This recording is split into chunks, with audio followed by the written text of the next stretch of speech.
at the end of the day, if the majority of people vote for reform and reform form the next government, and all the polls are indicating that they are likely to do that, then that's democracy in action. It means most British people want this to happen. So I think it's worth talking about the announcement from Zia Youssef and Nigel Farage about reforms plans to abolish indefinite leave to remain. Essentially, it means the UK will no longer offer the same type of permanent residency it once did, where once you got it, you had it for life. From now on, it's going to be replaced by a 5-year residency visa. This is actually similar to what a lot of other countries do. And the requirements for getting and keeping this visa are going to increase. Indefinite leave to remain gives you is basically unlimited access to our welfare state for the rest of your life. This is the fundamental issue.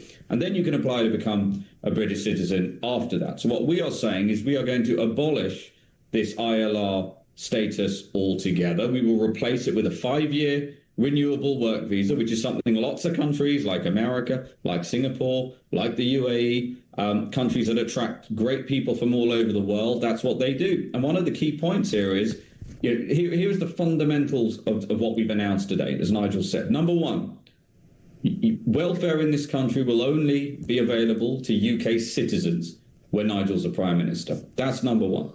Number two, we will ensure that those migrants who are in this country, number one, pay their way, number two, speak English, and number three, do not commit crime.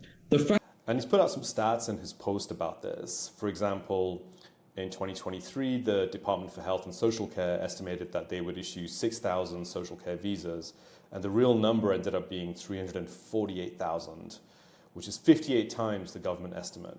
Now, that's obviously happened because there's a huge demand for social care workers and not enough supply in the UK. But still, in terms of the government doing such a terrible job of estimating it, I mean, that's absolutely shocking.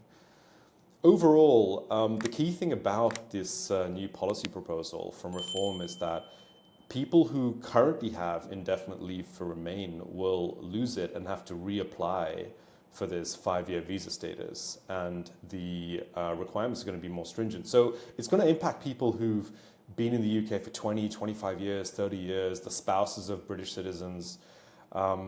It's very, very interesting. And one could argue, well, why don't those people just apply for citizenship? I mean, if you've been there for 20 years, presumably, and you've been working, you've got a good track record, you speak English really well, you could get citizenship. But the thing is, not every country allows you to have dual citizenship. Britain does, but a lot of countries don't, which means if they applied for British citizenship, they would have to give up their other country's citizenship.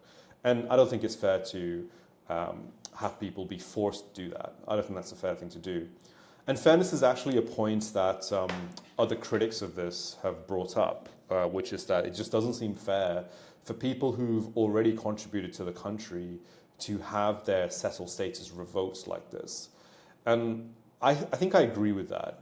I would say that if you think about the problems that have come about due to excessive migration, you could argue it's going back to 1997 when Tony Blair came to office, but I would argue it's really from the financial crisis onwards when economically we've been stagnant that this has really come to bear, and specifically in the last 5 years with the Boris wave. And he does mention that specifically.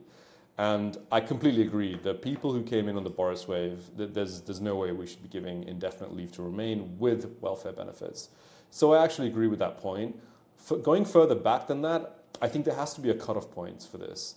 And also, some people have mentioned that how do you deal with the Brexit conclusion, where people who from the EU who are living in the UK were guaranteed to be allowed to continue staying in the UK, same as for British citizens who are at the time living in an EU country.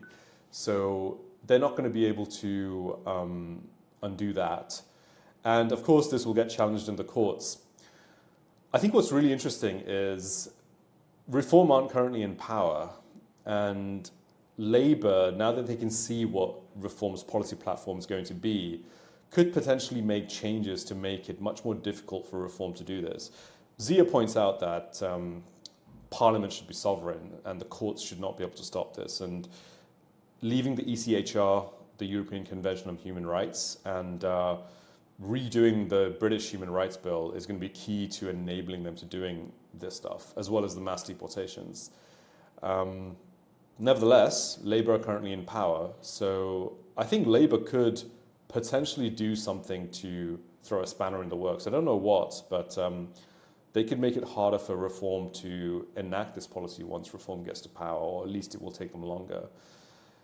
Yeah, a very disruptive policy. I think this is the most disruptive policy they've come out with, even much more than the mass deportations, because that was aimed at illegal immigrants, which I think most people agree on. Legal immigrants, this is about legal immigrants, and this will be interesting to see how this goes down. But I think what's encouraging about this in a way at a meta level is Reform are willing to take tough decisions and to propose policies that are going to be very unpopular with large segments of the population, but actually quite popular with even larger segments of the population who feel they haven't been listened to regarding migration generally. And for the people who say it's quite unfair and it's fascist and racist, I mean, at the end of the day, right, you can have an intellectual opinion on this. I don't think it's fascist because Reform are not planning to turn the country into an autocratic regime. They're a political party who want to compete fairly in a democratic election. So it's the opposite of fascism. But the people on the left just smear any of their opponents or people they disagree with racist and fascist and such labels. But anyway, the people who disagree with this policy and say it's unfair, well, at the end of the day, if the majority of people vote for Reform and Reform form the next government, and all the polls are indicating that they are likely to do that, then that's democracy in action. It means most British people want this to happen. So it'll be interesting to see what effects take place with the polling now that they've come out with this policy. My bet, they're going to poll even better now. And it's going to shift the Overton window. I think this is going to shift the Overton window for all the political parties. If they poll better, that's definitely going to happen. So I'd expect to see some announcement from Labour. I mean, I said earlier that Labour could scupper this, but if the polls show that this is popular, then Labour will go the other way and trying to lean more towards a Reform light or trying to appease the base in some way, like they have recently with deportations. So it really depends on what the public response to this is.